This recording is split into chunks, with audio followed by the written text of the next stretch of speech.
Okay. Falko, I'm flooded with bad news related to global supply chains and poor product availability across all industries. Please tell me everything is getting better. It will, I'm sure, but it will take time.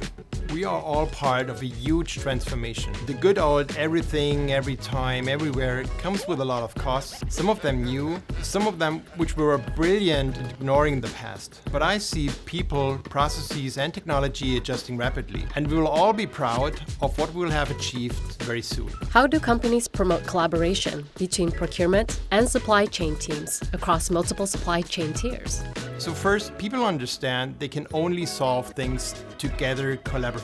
What does that mean? From an internal perspective, procurement and supply chain responsibles start working together. Joint KPIs are introduced, and companies put process ownership under one umbrella. Joint procurement and business platforms such as O9 are introduced, so supply chain planners get insights into supplier qualifications or risk data. Procurement, on the other hand, leverage the power of planning technology to evaluate RFP responses to optimize contracts and spend.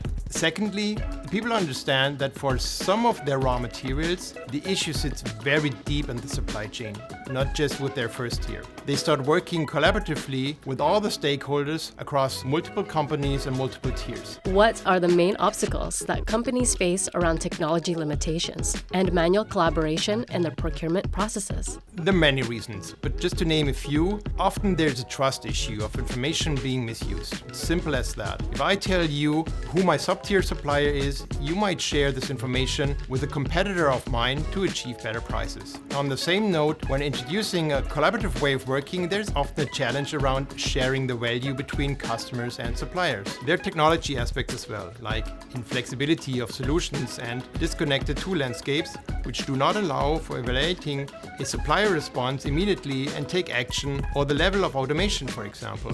Manual collaboration is a huge root cause of errors. Think about someone confirming a certain requested quantity and adding too many zeros. Think about someone mixing up time formats. You might confirm September the 8th instead of August the 9th, which will cause quite some disruptions, as you can imagine. Some aspects require full automation, while other topics require a smart manual process. Will supplier collaboration across the supply chain be fully automated in the future? No, I don't think so. Especially in the resolution process, we'll continue to see people in action. We have all these smart, experienced material managers, and we want to make sure they can truly focus on solving the impactful disruptions. O9 would filter out relevant disruptions, those that impact your production or customer reliability, and equip the stakeholders at the customer and the supplier with all the information they need to resolve a certain issue. What sets O9 supplier collaboration apart from others? And can you share a success story? Many collaboration solutions only share demand and supply commitments. At O9, we would do 3 things on top. We make the life of the supplier easier through our smart commitment proposals, which we auto-populate. Our AI identifies critical, impactful disruptions based on which stakeholders create an informed war room. We're doing these things, for example, for the largest auto manufacturer on the planet.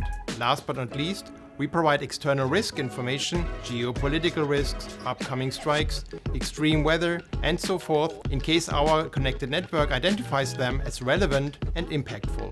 Falko, you've been part of many supply chain collaboration initiatives. If you had to pick one element of a successful project, what would that be? So allow me to pick 2, which are kind of related. First, you need to do proper supplier segmentation before you start. You don't want to do everything with everyone, meaning with some of your suppliers, you might just share a forecast without the need to commit.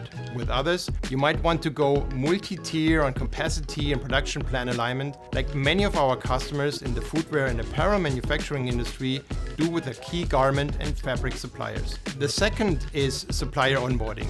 Technology is doing great things for us, for sure. But as a company, you need to pick a vendor who is able to help you with the supplier onboarding and overcoming the mentioned trust issues with a well-defined supplier onboarding methodology and service. For instance, for a large beverage company, this was the key criteria for selecting O9. Do you want to know more about next-gen supplier collaboration? Visit o9solutions.com under Supplier Collaboration.